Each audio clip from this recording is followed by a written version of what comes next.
Ex Dirut Pertamina, Widya Purnama, suatu hari pernah curhat kepada teman dekatnya pada saat dia baru masuk menjabat di Pertamina. Dia berkata, begitu gue masuk, gue periksa. Ternyata negara import crude oil dari PT ABCDE harganya mahal banget. Jenis crude-nya nggak pas dengan kilang-kilang kita. Mutunya rendah, delivery-nya lama, syarat-syarat pembayarannya berat banget. Terus gue buka tender sesuai syarat undang-undang dan ISO. Juga sekaligus semua barang dan jasa yang dibutuhkan Pertamina setahun ke depan. Gue umumkan ke koran, ke TV, dan ke website kita. Saatnya tender dibuka, gue sediakan aula di kantor pusat, meja keliling segi 4, komputer lebih dari 100 unit. Gue undang KPK, Kejagung, Polri, pers, banyak banget, ICW dan masih banyak lagi. Sekali tender terbuka, gue dapat crude dari PT FGHIJ yang jauh lebih murah, jenis crude-nya yang cocok dengan kilang-kilang kita, mutunya sangat tinggi, delivery-nya jauh lebih cepat, syarat pembayarannya pun lebih lunak. Belum lagi semua barang lain yang lebih murah dan bermutu. Sekali gebrak begitu lo tahu, gue menghemat berapa negara? 16 juta dolar. Tapi abis gitu apa yang terjadi? Gue dipanggil DPR, 2 hari gue dimaki-maki. Gue jadi bingung, terus gue mesti kerja gimana? Gak taunya gue motong bisnis banyak raja-raja kecil. Di balik mereka, para jenderal-jenderal, ex-menteri, pemimpin-pemimpin parpol. Tapi kalau gue gak ngebrak kayak gitu, gue dikejar KPK. Inilah cerita dari almarhum Widya Purnama, ex-Dirut Pertamina, ke salah seorang sahabatnya. Widya Purnama semasa menjadi Dirut Pertamina, dialah yang ngotot membawa Pertamina mampu menjadi operator, tak sekedar bengong. Juga di masanya, trading oil dan BBM itu dibenahi. Akibat sikapnya, dia bersama jajaran direksi lainnya dipensiunkan. Inilah negara Konoha di bawah penguasaan sang raja.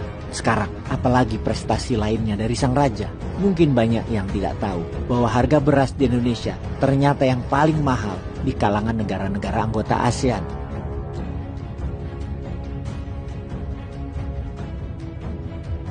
Ini hasil survei Bank Dunia.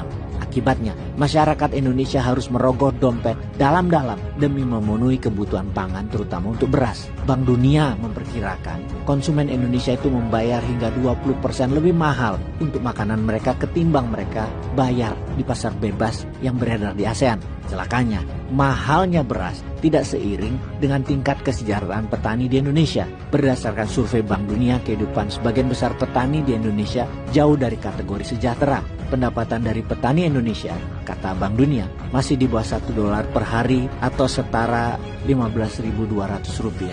Dalam setahun diperkirakan kurang dari $341 atau setara 5 jutaan. Menyedihkan sekali. Temuan Bank Dunia ini menjadi tamparan keras bagi rakyat Indonesia, tapi bukan tamparan bagi pejabat, baik yang tertinggi maupun yang bertugas untuk menjaga harga pangan, utamanya beras, agar tidak semahal itu. Seharusnya hal ini mempermalukan pemerintahan Jokowi yang sebulan lagi lengser.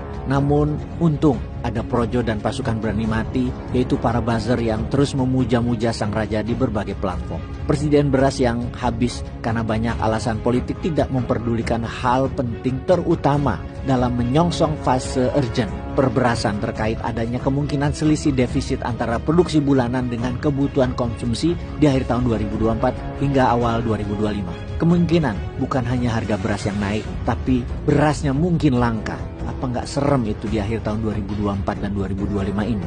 Yang mana telah terbukti selama ini saat masa paceklik, utamanya beras, kerap membuat indeks inflasi beras jadi menanjak. Di mana selama 2,5 tahun terakhir, beras menoreh indeks tertinggi, alias harga beras lah yang mendorong inflasi naik di Indonesia, salah satu yang tertinggi. Apapun itu, memang sulit membuka mata hati masyarakat akan tidak adanya prestasi pejabat selama ini. Karena kalau menyerang pejabat atau negara dianggap kadrun, dianggap penjual agama, pemuja komunitas Timur Tengah, penyombong keturunan Timur Tengah yang lebih mulia dari orang asli Indonesia. Ya enggak lah, bosman enggak gitu kali. Peace.